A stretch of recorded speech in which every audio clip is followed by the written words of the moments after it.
حضرت امام شافی کہتے ہیں کہ میں نے فقیروں سے دو باتیں بڑی پتے کی سنی اور انہوں نے مجھے بڑا نفع دیا۔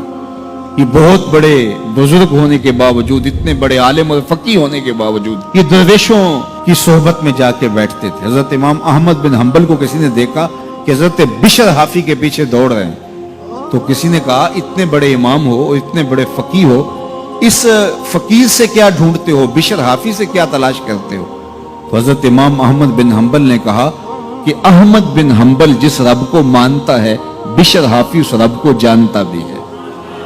تو فقیروں کی باتیں بڑی پتے کی ہوتی ہیں، تو کہتے ہیں کہ فقیروں کی دو باتوں نے، امام شافی بولے، کہ مجھے بڑا فائدہ دیا۔ ایک تو یہ الوقت سیف قاطع، وقت کاٹ دینے والی تلوار ہے، اگر وقت کو تم کاٹو گے تو ٹھیک، ورنہ وقت تمہیں کاٹ دے گا۔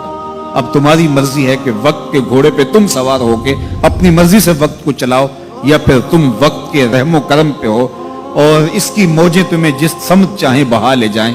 اب تمہارا اختیار ہے کہ تم اپنا وقت کیسے گزارتے ہو۔ دوسری بات جس نے مجھے بڑا نفع دیا وہ یہ کہ اپنے آپ کو نیکی کے کاموں میں لگا دو، ورنہ نفس تمہیں برائی کے کاموں میں مشغول کر دے گا۔ اپنے ارد گرد تانا بانا ایسا بن لو، اپنے حالات ایسے بنا لو، اپنی دوستی ایسی وضع کر لو کہ تم نیکی کے ماحول میں رہو، ورنہ شیطان برائی کے اندر مبتلا کرنے میں دیر نہیں کرے گا اور نفس تمہیں جو ہے وہ شر میں مبتلا کر دے گا۔ تو فرمایا کہ کسی شخص کے اسلام کا حسن یہ ہے کہ وہ بے مقصد کاموں کو چھوڑ دے۔ ہم تو بعض کا بیٹھتے ہیں تو گھنٹوں بے مقصد بیٹھے رہتے ہیں اور قیمتی سے قیمتی وقت ضائع کرتے ہیں۔ ہماری زندگی بڑی قیمتی ہے، ایک ایک سانس با مقصد ہونا چاہیے۔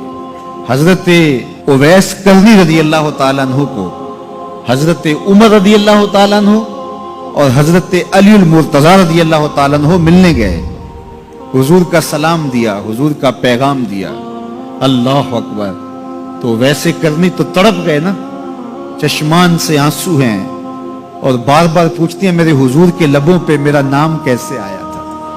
حضور نے کہا تھا نا کوئی اویس بن عامر کو ملے اور میرا سلام دے اور اس سے کہے کہ میری امت کی بخشش کی دعا کرے، اللہ اکبر۔ تو یہ ملنے گئے حضور کی وصیت اور حکم کے مطابق، حضور کا سلام دیا، تو یہ بار بار کہتے تھے حضور کے لبوں پہ میرا نام کیسے آیا، اللہ اکبر۔ تو جب یہ تڑپ دیکھی تو کہا اتنی محبت اور اتنا پیار تو حضور کو ملنے نہیں آئے، حضور کو دیکھنے نہیں آئے۔ تو حضرت اویس کرنی فرمانے لگے تم نے میرے حضور کو دیکھا ہے؟ تو یہ خاموش ہو گئے، تو کہنے لگے میں نے نہیں نہ دیکھا تو مجھ سے پوچھ لو، تم پہلے بتاؤ کہ حضور کے ابرو جڑے ہوئے تھے یا کھلے ہوئے تھے؟ اللہ اکبر، تم نے تو حضور کو دیکھا ہے تو ذرا بتاؤ نا۔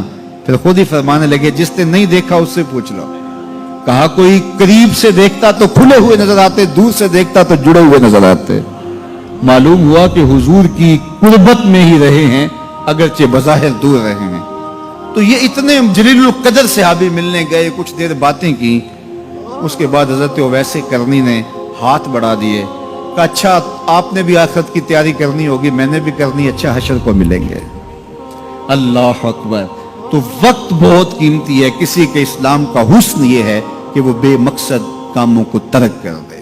اس ویڈیو کو شیئر ضرور کیجئے، ہو سکتا ہے آپ کے ایک شیئر سے یہ بات کسی کے دل میں اتر جائے۔ جزاک اللہ۔